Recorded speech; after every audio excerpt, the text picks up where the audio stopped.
हमारे पास ब्रीडर आया, एक नंबर गुलाबी में आया, तोता फेज में और फुल कानों में माशाल्लाह। A1 क्वालिटी का ब्रीडर है माशाल्लाह। माशाल्लाह चेहरा देखे बकरे का, एक नंबर चेहरे में माशाल्लाह, सींगों में, चेहरे में माशाल्लाह नवाब है।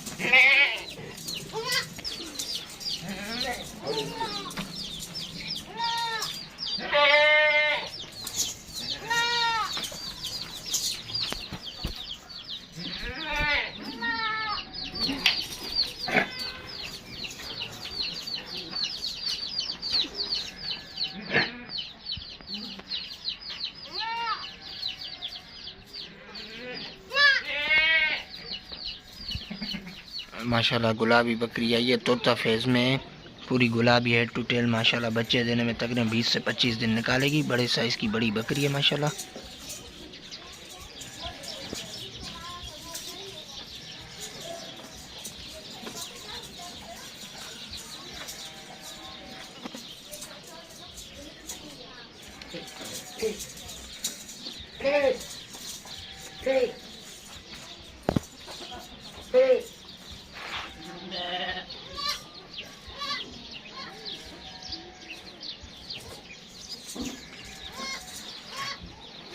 माशाल्लाह पासे वाली बकरी आई है, 2 बच्चों के साथ है, दोनों फीमेल बच्चे हैं माशाल्लाह। दोनों बच्चे मादा हैं इसके नीचे।